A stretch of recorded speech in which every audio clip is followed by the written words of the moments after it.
everyone, welcome to Arrive Online Classes. This is Praveen here. मेरे पास कुछ queries आई थी like यहाँ पे 2-3 क्वेश्चंस हैं जो कि कंफ्यूज करते हैं स्टूडेंट्स को. लाइक आप देख पा रहे हैं स्क्रीन पे. ब्लास्टोला मोरोला से रिलेटेड क्वेरी थी, डाई हाइब्रिड क्रॉस को लेके, और कुछ जो है रेस्पिरेशन से रिलेटेड यहाँ पे टॉपिक में करवाने वाली हूँ as you can see in the slides. और यहाँ से ये जो रेस्पिरेटरी वॉल्यूम एंड कैपेसिटीज़ है विच इज़ वेरी इंपॉर्टेंट, वो उससे रिलेटेड क्वेश्चन है, वो आज हम करेंगे. और ये सारे का सारा कंटेंट बहुत ही ज़्यादा इम्पॉर्टेंट है. इसमें थोड़ा सा कन्फ्यूज़न बच्चों को होता है जो कि मैं क्लियर करने वाली हूँ आज आपको. ठीक है, अभी कुछ टाइम से ये हो रहा है, 2-3 दिन से वीडियोस जो है वो रेगुलरली जिस तरीके से आती थी नहीं आ पा रही हैं बिकॉज क्लास +2 का रिज़ल्ट मेकिंग में मेरी ड्यूटी लगी हुई है, जिसकी वजह से मैं स्कूल जा रही हूँ और पूरा दिन बिज़ी होने की वजह से नहीं टाइम लग पा रहा है यहाँ पे. सो आज का वीडियो शुरू करते हैं. देखिए पहले MCQ यहाँ पे है. MCQ है, carbon dioxide is mostly transported as. Transport किस फॉर्म में होती है? तो पहले मैं कंसेप्ट आपको थोड़ा सा ये समझाऊंगी, उसके बाद आप खुद ये MCQ जो है वो सॉल्व कर पाएंगे. राइट. देखो स्टूडेंट्स, ब्लड में O2 भी होती है, CO2 भी होती है, और कई बार वहाँ पे कार्बन मोनोऑक्साइड CO भी प्रेजेंट होती है. और ये तीनों ही मॉलिक्यूल जो है इनकी कैपेसिटी होती है कि ये तीनों ही मॉलिक्यूल हीमोग्लोबिन के साथ बॉन्ड बना सकते हैं, मतलब उसके साथ एक मॉलिक्यूल बना सकते हैं. ठीक. अब सबसे पहले मैं डिस्कस करूँगी कि अगर वहाँ पे ऑक्सीजन और हीमोग्लोबिन का बॉन्ड है तो कौन सा मॉलिक्यूल बनेगा. ठीक है, ये नेम आपको ध्यान में रखना है. तो वहाँ पे क्या बन जाएगा, जब ऑक्सीजन है तो यहाँ पे बन जाएगा ऑक्सी हीमोग्लोबिन. ठीक है, ऑक्सी हीमोग्लोबिन आप लिख लेंगे. ये बना जब जो है ऑक्सीजन ने बॉन्ड बनाया हीमोग्लोबिन के साथ, और एक हीमोग्लोबिन के साथ यहाँ पे आपको पता ही है 4 ऑक्सीजन मॉलिक्यूल बाइंड होते हैं, और ये जो है ब्लड में ट्रांसपोर्ट करती है ऑक्सीजन को. सेकेंड थिंग कि अगर जो है CO2 है और उसने बॉन्ड बना लिया है हीमोग्लोबिन के साथ कार्बन डाइऑक्साइड ने, तो क्या टर्म यहाँ पे होगी यूज. तो टर्म आप लिख लेंगे दैट इज कार्बाइनो हीमोग्लोबिन. ये मॉलिक्यूल बनेगा जब जो है एक कार्बन डाइऑक्साइड मॉलिक्यूल जो है बाइंड कर जाएगा हीमोग्लोबिन के साथ. ठीक है, ठीक है, ये टर्म आप लिख लेंगे. थर्ड टर्म मैं लिख रही हूँ यहाँ पे. थर्ड सिचुएशन होती है अगर कार्बन मोनोऑक्साइड जो है वो हीमोग्लोबिन के साथ ब्लड में बॉन्ड बना रहा है, तो क्या मॉलिक्यूल यहाँ पे बनेगा, तो होता है वो कार्बोक्सी हीमोग्लोबिन. ठीक है, यूजुअली स्टूडेंट यही गलती यहाँ पे करते हैं, यही कन्फ्यूज़न यहाँ क्रिएट होता है कि ऑप्शन में दिया होगा कि CO2 जो है वो बॉन्ड बनाएगी जब हीमोग्लोबिन के साथ, तो कौन सा मॉलिक्यूल बनेगा. तो यूजुअली स्टूडेंट इसी को करेक्ट कर देते हैं कार्बोक्सी हीमो, क्योंकि इसमें कार्बन डाइऑक्साइड जैसी कुछ साउंड आ रही होती है, इसलिए इसको ही कर देते हैं. ठीक है, तो ये चीज़ का ध्यान रखना है. ठीक है, जिसमें अमाइनो वर्ड आ रहा है, ठीक है, कार्बोमाइनो आ रहा है, हीमोग्लोबिन वो है आपका CO2 के साथ बॉन्ड, और कार्बोक्सी ये आपका सिंपल CO के साथ है. अब देखिए क्या होता है, एक और कंसेप्ट मैं यहाँ पे आपको समझाने वाली हूँ. जब जो है CO2 प्रेजेंट होती है ब्लड में, ठीक है, तो वो क्या करती है, वो वाटर के साथ जो है वाटर के साथ कंबाइन करती है. ठीक है, और यहाँ पे एक H2CO3 मॉलिक्यूल की फॉर्मेशन करती है, और ये फिर से कन्वर्ट हो जाता है बाइकार्बोनेट आयन में. ठीक है, ये बाइकार्बोनेट आयन प्लस यहाँ पे हाइड्रोजन आयन भी बनते हैं. ठीक है, ये जो मॉलिक्यूल अब बना ये है आपका, यहाँ पे लिख लीजिए आप इसका नाम बाइकार्बोनेट आयन, और इसी आयन की फॉर्म में जो है वो कार्बन डाइऑक्साइड जो है ब्लड में ट्रांसपोर्ट होती है मैक्सिमम. ठीक है, ठीक है, ये चीज़ आपको ध्यान रखनी है, यही क्वेश्चन पूछा जाता है. यहाँ पे एक चीज़ बता देती हूँ, यहाँ पे जो एंजाइम काम करेगा, ठीक है, इन दोनों ही पोजीशन पे जो एंजाइम काम करेगा वो आप लिख लेंगे दैट इज कार्बोनिक एनहाइड्रेज.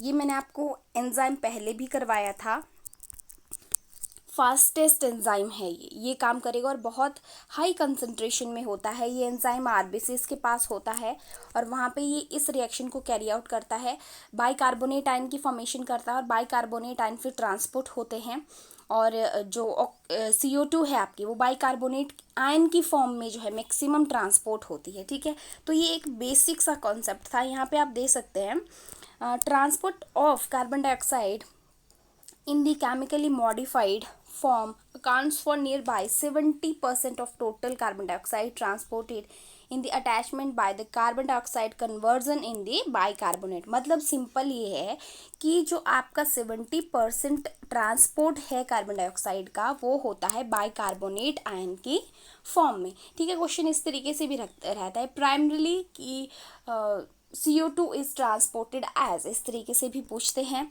और जो 20% बच गया आपका, नियरली 20% जो है वो आपकी क्या होता है, कार्बन डाइऑक्साइड जो है हीमोग्लोबिन के साथ वहाँ पे बाइंड हो जाती है। ठीक है, उस तरीके से वो वहाँ से ट्रांसपोर्ट होती है। लेकिन मेन क्वेश्चन यही पूछा जाता है किस फॉर्म में होती है, तो बाइकार्बोनेट आयन। और कई बार ऑप्शन में बाइकार्बोनेट आयन की जगह इसका फॉर्मूला लिखा होता है, तो आप ये बाइकार्बोनेट आयन का फॉर्मूला एकदम माइंड में रखेंगे, राइट।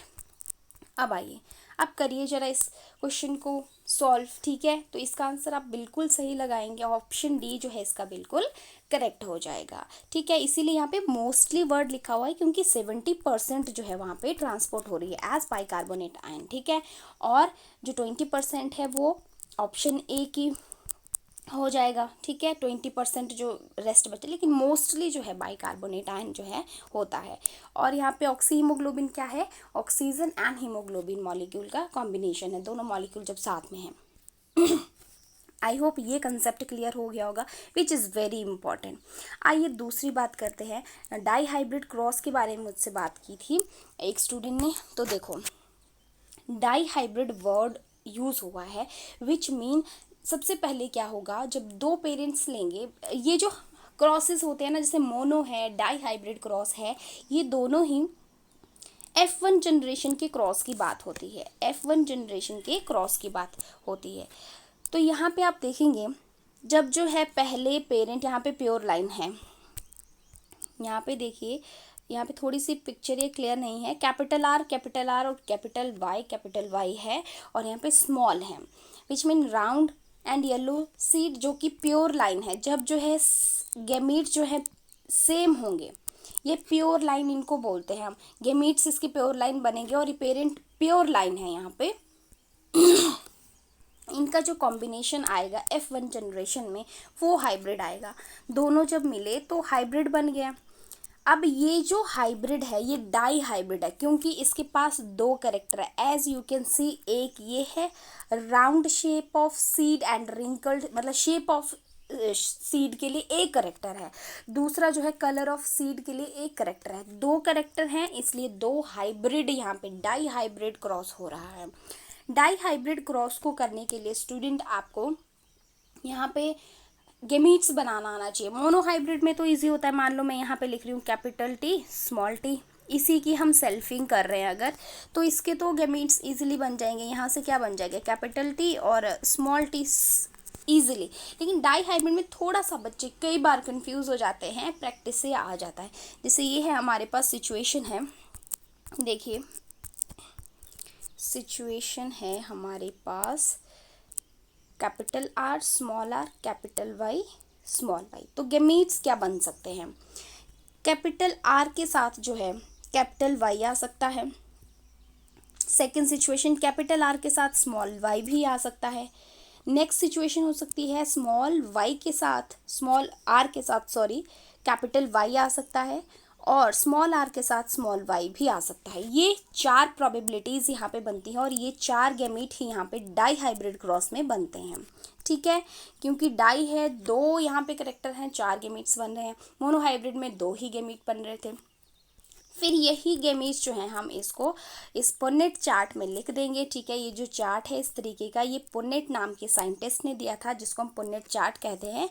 इस चार्ट में सारी जो हम एक साइड लिख दिए गेमीट, वैसे ही सिमिलर हमने दूसरी साइड लिख दिया, और इनके कॉम्बिनेशन जो है इस तरीके से आते हैं। ये आप खुद कैलकुलेट करिएगा, इसे लिखिएगा एक साइड, दूसरी साइड ऐसे लिखिएगा, फिर बीच में रिजल्ट्स खुद कैलकुलेट करिएगा। और इसकी ये रेशो पूछी जाती है, दैट इज़ फिनोटिपिक रेशो पूछी जाती है, यहाँ से फिनोटिपिक रेशो, ठीक है। 9:3:3:1 जो है ये पेपर में कई बार पूछी गई। और मोनोहाइब्रिड की फिनोटिपिक रेशो हमने की है 3:1, और मोनोहाइब्रिड की जीनोटिपिक रेशो होती है 1:2:1। ये जो डाई हाइब्रिड क्रॉस होता है इसकी जीनोटिपिक रेशो निकल जाती है, लेकिन निकालना थोड़ा मुश्किल होता है, कभी भी आज तक नहीं पूछी गई है, ठीक है। तो आपने ये करनी है phenotypic ratio of dihybrid and monohybrid cross, और इसके आपने करना है ये मोनोहाइब्रिड की जीनोटिपिक क्रॉस की जो आपकी रेशियो है, दैट इज 1:2:1, ठीक है। चलिए, यही था। एक और इस चार्ट को हम इस तरीके से भी बना सकते हैं, तो मैंने जस्ट ऐड करा है कि just to understand the concept, same ही है, उसको टिल्ट करके बनाया गया है, ठीक है। चलिए, बेसिक ही, और इससे जो है वो क्वेश्चन डाई हाइब्रिड क्रॉस से अभी तक यही पूछा गया है कि जो आपके ये है रेशो वाला क्वेश्चन है ना, उस मेरे को ये भी कहा था विद एग्जांपल, तो वहाँ पे सिर्फ रेशो वाला क्वेश्चन यहाँ से पूछा गया था। एक और चीज़ यहाँ पे नोट करेंगे, जो आपका ये लॉ ऑफ इंडिपेंडेंट असॉर्टमेंट है, जो कि ग्रेगर जोहान मेंडल ने दिया था, उसका थर्ड लॉ था। उसमें उसने कहा था कि हर एक करेक्टर जो है जो पहले की जनरेशन में था लेकिन हाइब्रिड में जो है डिसअपियर हो गया था, वो दोबारा से खुद को शो करता है इन द नेक्स्ट जनरेशन। कैसे? देखो, पहले जो था, यहाँ पे आप देख पा रहे हैं कि ये जो करेक्टर था ये पेरेंटल जनरेशन में, यहाँ पे जो था ये करेक्टर डिसअपियर हो गया, नहीं आया, एक हाइब्रिड वैरायटी आई। लेकिन जब नेक्स्ट जनरेशन आई तो ये वाले करेक्टर फिर से खुद को असॉर्ट करते हैं, लाइक यू कैन सी, यहाँ पे क्लियर है ये इमेज थोड़ा सा, तो इसमें देखो दोबारा से वही करेक्टर जो पहले पेरेंट में थे F1 जनरेशन से पहले, वो दोबारा देखो प्योर लाइन दोबारा खुद को असॉर्ट कर रहे हैं इंडिपेंडेंटली।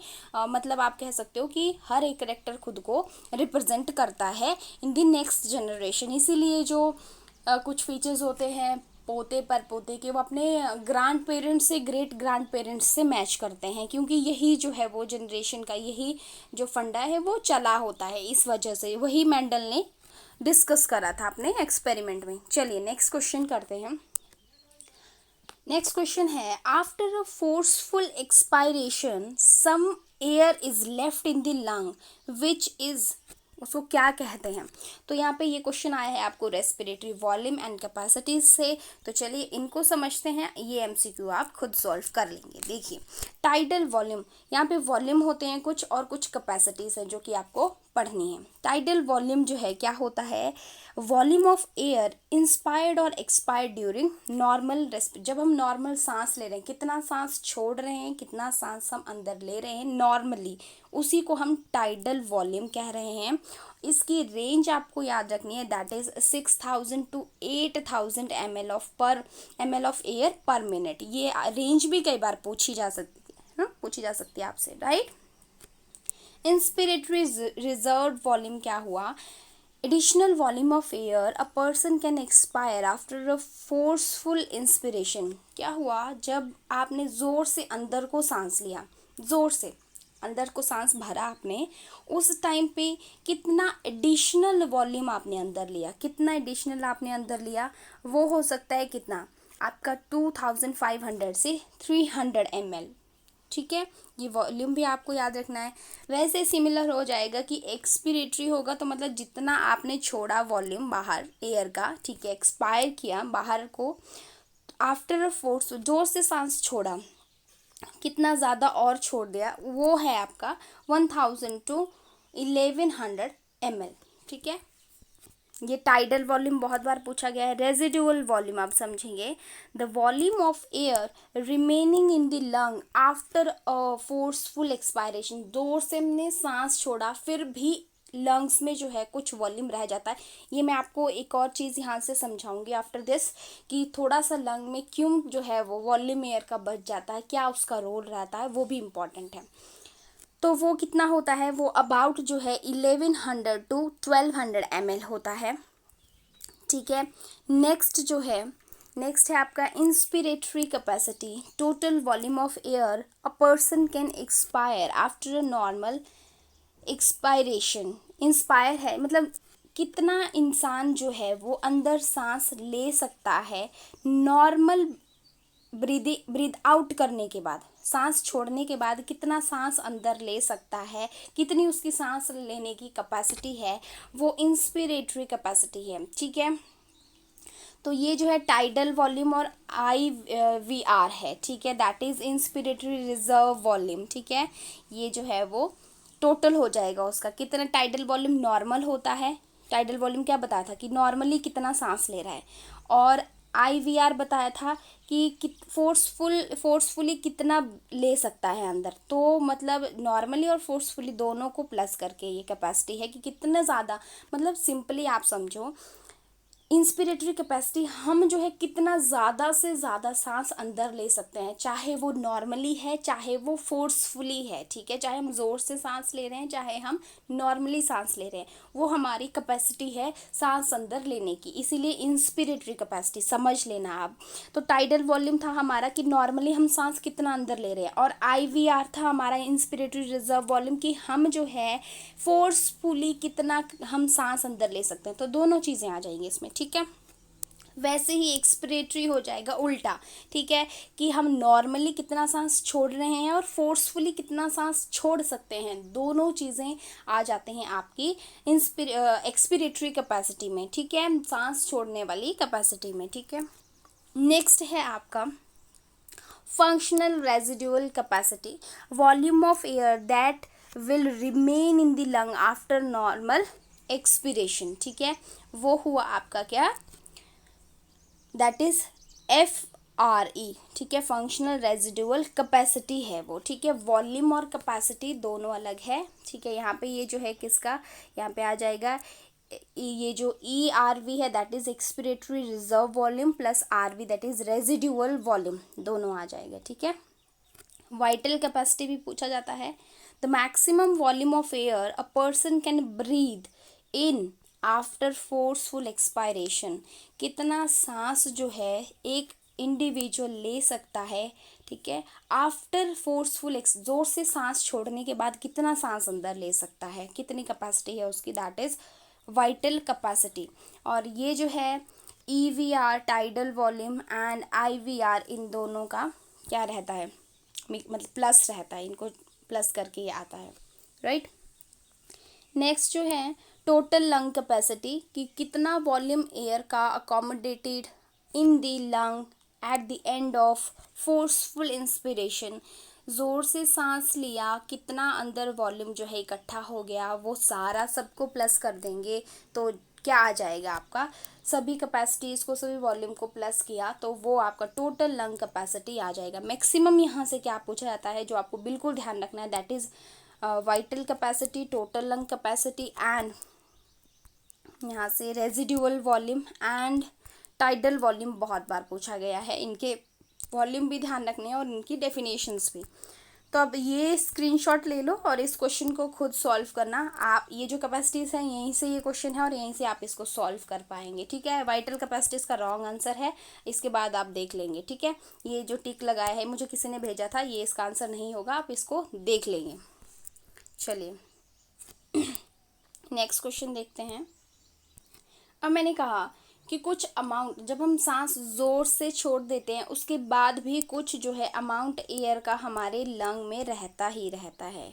वो क्यों रहता है, ताकि मान लो जो ये कोई लंग है, एक मैं बनाती हूँ, इसके अंदर एयर कुछ ना कुछ है, ताकि ये जो वॉल है इसकी लंग्स की ये एकदम चिपके ना, कोलैप्स ना करे, इसलिए जो है उसमें थोड़ा सा एयर का वॉल्यूम रहता ही है ताकि उसकी वॉल्स डैमेज ना हो, यही इसका बेसिक रीज़न है। अब ये भी क्वेश्चन मेरे से पूछा था क्लीवेज के बारे में, ब्लास्टोरा मोरोला के बारे में एक्चुअली, तो ये भी हम यहाँ पर डिस्कस कर लेते हैं। तो एक टॉपिक है आपको थर्ड चैप्टर क्लास +2 में, दैट इज़ क्लीवेज, ठीक है। क्लीवेज एक टॉपिक है, आप सिंपली समझेंगे क्लीवेज। यहाँ इसी जो पिक्चर से आपके बहुत सारे क्वेश्चन सॉल्व हो जाएंगे। देखो ध्यान से इसको समझेंगे, वेरी वेरी वेरी इंपॉर्टेंट। ये जो है आपका फीमेल रिप्रोडक्टिव सिस्टम का स्ट्रक्चर है, आप देख सकते हैं। ये जो है आपका यहाँ से वेजाइनल ओपनिंग, और यहाँ पे ये यूट्रस है, ये पूरा आपका यूट्रस है, इसकी वॉल्स दिख रही हैं यहाँ पे। ये जो फेलोपियन ट्यूब है और ये आपकी ओवरी है, ठीक है। अब देखिए सबसे पहले क्या होता है, फर्स्ट लिख रखा है यहाँ पे ओव्यूलेशन। अब देखो ओवरी जिस स्ट्रक्चर से अटैच्ड है दैट इज फिम्बरी, ठीक है। मैंने आपको लास्ट वीडियो में भी ये करवाया था, लास्ट टू लास्ट में। अब क्या होता है जब ओवुलेशन होती है, यहाँ पे ओवुलेशन होती है 14th डे पे, 14 day of menstrual cycle ovulation होगी। ओवा जो है बाहर आ रहा है, यहाँ से फेलोपियन ट्यूब में आ रहा है, आप देख पा रहे हैं फेलोपियन ट्यूब में आ जाता है। फेलोपियन ट्यूब के जो है सेकेंड स्टेप रहता है, ये डिटेल स्ट्रक्चर यहाँ पे आपको बताया गया है। यहाँ पे ये डिटेल स्ट्रक्चर है ओवा का, जिसकी लेयर्स होती हैं, ठीक है, बाहर लेयर्स होती हैं। अच्छा यहाँ पे देखेंगे फिर ये जो है इस रीजन में आ जाता है, तो यहाँ पे सेकंड लिख रखा है, यहाँ पे फर्टिलाइजेशन होता है। तो ये कौन सा रीजन है, that is ampulla region of fallopian tube, ठीक है। ये यहाँ पे फर्टिलाइजेशन होता है, आप देख पा रहे हैं, यहाँ पे दिखाया हुआ है अलग से, ठीक है। तो यहाँ पे फर्टिलाइजेशन होगा। इसके बाद क्या होता है, ये फर्टिलाइजेशन होने के बाद जब जाइगोट बनता है, ठीक है, जाइगोट बनेगा। जाइगोट इसी ट्यूब में जो है यहाँ तक पहुँचता इसमें बहुत सारी सेल्स की फॉर्मेशन हो जाएगी और इसका साइज भी थोड़ा सा इंक्रीज हो जाएगा। जाइगोट जो है, जाइगोट में फर्स्ट जो है ये 2 सेल स्टेज में आता है। देखो यहाँ पे 2 सेल स्टेज आएगा, 4 सेल स्टेज आएगा, 8 सेल स्टेज आएगा, 16 to 32, ऐसे इस तरीके से आएगा, ठीक है। तो ये जो पहली क्लीवेज होती है, ठीक है, तो पूरा का पूरा जाइगोट डिवाइड कर जाता है 2 में, ठीक है। तो ऐसी क्लीवेज को ह्यूमन में holoblastic kind of cleavage is found in human cleavage, ठीक है। ये चीज़ आप ध्यान रखना है, ये पूछा जाता है। और जाइगोट फर्स्ट जो है माइटोटिक डिवीजन से जो है वो डिवाइड करेगा, माइटोटिक डिवीज़न यहाँ पे होगा, ओके। फिर आपको ध्यान रखना है कि यहाँ पे जो मोरुला आता है, मोरुला 8 to 16 सेल स्टेज होता है, लेकिन पेपर में 16 सेल्ड भी लिखा होता है और वही ऑप्शन करेक्ट आपको करना है। यूज HP टैग में देखा है, वहाँ पे 16 ही दिया होता है, तो आपको 16 ही करेक्ट करना है, 16 सेल्ड, ओके। ब्लास्टोसिस्ट वर्ड आपको याद रखना है, ये लिख रखा है ब्लास्टोसिस्ट। ब्लास्टोसिस्ट फिर जो है यहाँ पे यूट्रस के अंदर फिक्स होने लगता है, मतलब अंदर उसके जाने लगता है। उस प्रोसेस को, फिक्सिंग को हम इम्प्लांटेशन बोलते हैं। क्या कहते हैं, इम्प्लांटेशन। जब जो है ये पूरा यूट्रस में जो है वो इस तरीके से आप देख पा रहे हैं यहाँ पे फिक्स होता है, यहाँ पे फिक्स होगा। ये क्या है, ब्लास्टोसिस्ट जो है यूट्रस की वॉल में फिक्स हो रहा है। और कौन सी वॉल पे अटैच होता है, पहले एंडोमेट्रियम पे, ठीक है, याद रखना है नाम भी आपको। एंडोमेट्रियम के जो इनर मास होता है उस पर अटैच होता है और यहाँ पे खुद को फिक्स करने की कोशिश करता है। उसी प्रोसेस को हम इम्प्लांटेशन कहते हैं, इम्प्लांटेशन उसे बोलेंगे। और जब ये इम्प्लांटेशन हो जाएगी, ठीक है, पूरी तरह से फिक्स हो जाएगा, इसके बाद जो है स्टूडेंट्स प्रेगनेंसी कंफर्म होती है, ठीक है। तो ब्लास्टोसिस्ट, मोरुला, आपको 2 वर्ड याद रखने हैं कि मोरुला पहले बनता, आप इसमें देख पा रहे हैं ये जो अंदर सेल्स हैं, ये वाली जो सेल्स हैं अंदर, इनको हम यहाँ पे क्या कहते हैं, दैट इज ब्लास्टोमियर्स कहते हैं, इनको ब्लास्टोमियर्स कहते हैं, आपको याद रखना है, ठीक है। और यहाँ पे आप देख पा रहे हैं कुछ जो है, यहाँ पे बाहर वाली लेयर है ब्लू वाली और यहाँ पे येलो लेयर है, मतलब कुछ ब्लास्टोमियर छोटे होते हैं, कुछ जो है बड़े होते हैं। बड़े होंगे उनको मैक्रोब्लास्टोमियर्स और छोटे होंगे उनको माइक्रोब्लास्टोमियर्स बोलेंगे, ठीक है, नाम से ही पता लग रहा है। तो यही है, क्लीवेज से यही 1 मार्क क्वेश्चन आता है। डिटेल में प्रोसेस भी मैंने आपको बता दिया कैसे कैसे होता है, और इसमें इंपॉर्टेंट यही है कि आपको टर्म्स याद रखनी है कहाँ पे क्या चीज़ हो रही है। और आपको ये याद रखना है कि मान लो ऐसे पूछ ले 8 सेल स्टेज जो है कहाँ होती है, फेलोपियन ट्यूब में ही होती है, वो यूट्रस के अंदर नहीं है। यूट्रस के अंदर ब्लास्टोसिस्ट से आफ्टर जो है यहाँ पे ये वाले स्ट्रक्चर में, फिर इसके बाद जो है वो एम्ब्रियोनिक स्टेजेस, फिर जर्म लेयर्स बनना शुरू होती है, जर्म लेयर से पूरी बॉडी बनना शुरू होती है। मैंने आपको पहले बताया है, पीछे कौन सी वीडियो में डिस्कस किया है मैंने आपसे कि जर्म लेयर्स से कौन कौन से ऑर्गन बनते हैं, ये भी डिस्कस हमने जर्नल से क्वेश्चन किए जो कि HP टैट को देखते हुए बनाए गए, राइट, ओके। तो ये क्वेश्चन भी आपका क्लियर हो गया। अब यहाँ पे थोड़ा सा मैं और बताऊंगी। एक क्वेश्चन मुझसे पूछा था एक सेकेंड मुझे याद करने दो क्या क्वेश्चन था वो। कि सेल डिवीज़न, मैम आपने सेल डिवीज़न एक बार मेटाफेज में बताया था। नो, आपको पता नहीं क्या चीज़ वहाँ पे लगी होगी। देखो मैं आपको बताती हूँ, पूरा जो सेल डिवीज़न है मेटाफेज उसका एक हिस्सा है, ठीक है। आप इस तरीके से रख लो, मेटाफेज उसका एक हिस्सा है। पहले तो सेल साइकिल आपको क्लियर होनी चाहिए, मैं ये डिस्कस कर चुकी हूँ रिसेंट वीडियो में भी, तो मैं दोबारा यहाँ पे आपका टाइम वेस्ट नहीं करूँगी क्योंकि वो चीज़ हम डिस्कस कर चुके हैं, जिसमें हम Z0 phase, Z1, S phase, G2 phase और M फेज की है। फिर M फेज में आगे आपका माइटोटिक और मियोसिस हम पढ़ते हैं, ठीक है।